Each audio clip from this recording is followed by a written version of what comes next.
Yeah. Blackjack. Life is like the game of cards. It's not what you dealt, but how you play it. Yeah. Blackjack. To play each situation correctly. I remember they used to laugh at a brother. Yo, welcome back. StraightGameTV. Yo, I'm your host, Delray Richardson. Thank you for tuning in. Thank you for checking. Thank you for clicking the video. Thank you for watching. I appreciate it. Click like, click share. Today I'm going to talk about a case that nobody ever really talked about involving Tupac Shakur. This case in particular happened basically after Tupac died. It happened while he was living, but the lawsuit, the civil suit came after he passed away. And it was kind of unfortunate, but it involved a young lady by the name of Jacqueline McNeely.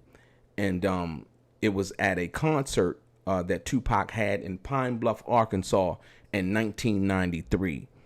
And the crazy part about it is that I don't even know if Tupac knew that he would be held responsible for this situation at the time that it happened, because once again, the lawsuit was filed after his death, and in which he wasn't even allowed to have his day in court to be able to defend himself against the allegation in which he had personally nothing to do with.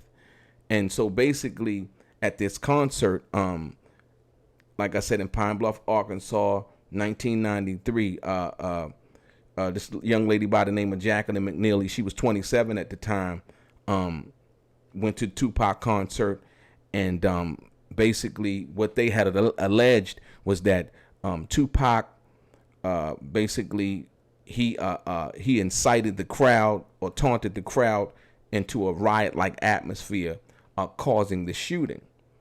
And they actually caught the guy who actually committed the shooting, and the guy's in jail. I don't know if he's still in jail at this particular time, but they caught him and he went to prison. You know, the ironic part about it is that, like I said, they only brought the case after Tupac had died. And so when it was time to settle Tupac's affairs involving his estate and things like that, since he didn't have a will, usually it goes to probate court.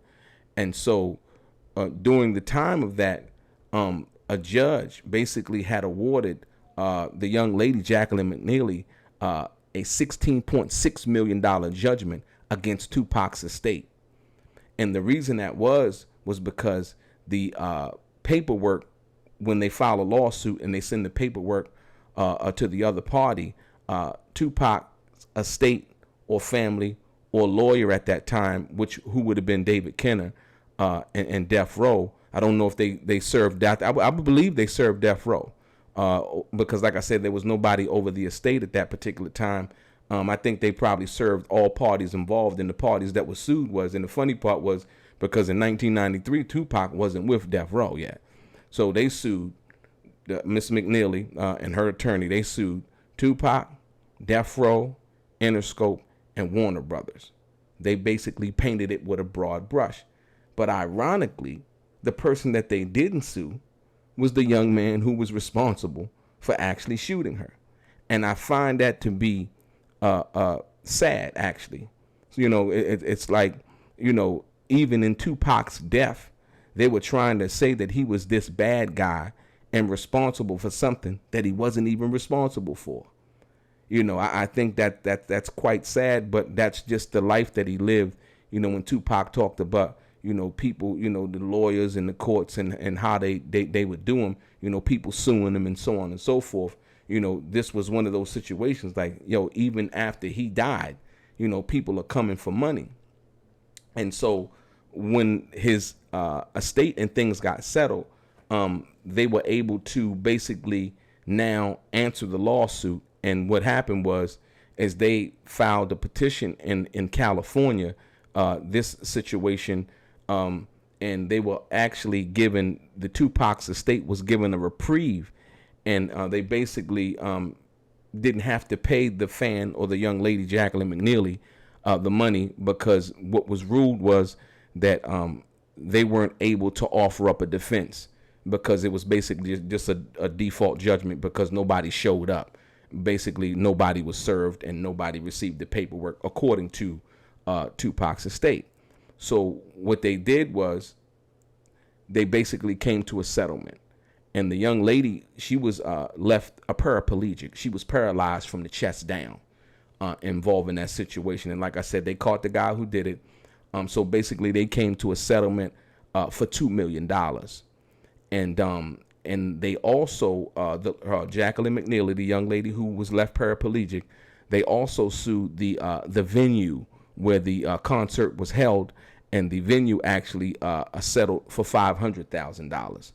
But like I said, once again, what I found ironic about this is the person who actually did the shooting was not involved or named in the civil case.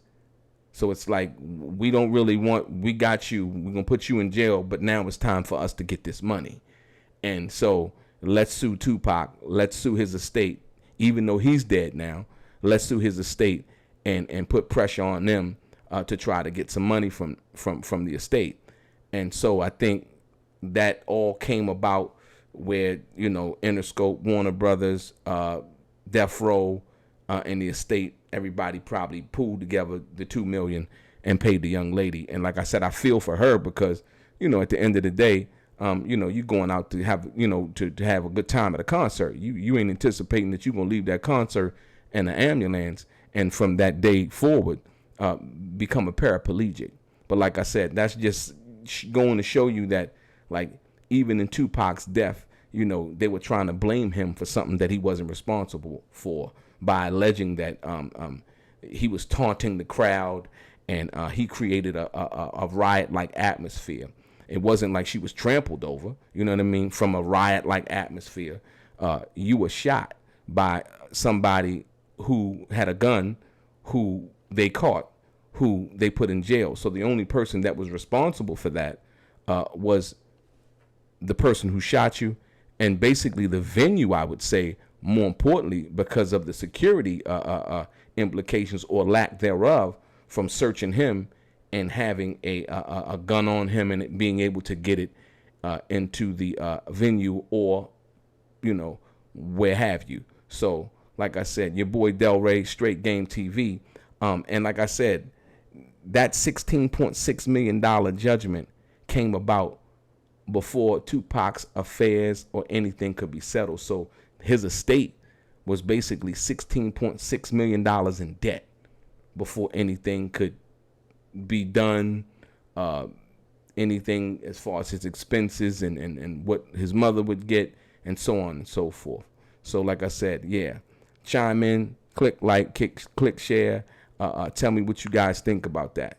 But like I said, this is the one case that I've never really heard people talk about, because this case was actually filed after Tupac was dead, trying to blame him and hold him responsible for something that he didn't even do.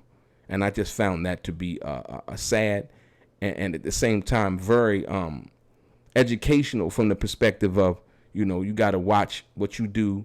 And like I said, sometimes when you didn't even do anything, they'll still try to blame you and say that you're responsible for somebody else's actions who you don't even know. Straight game.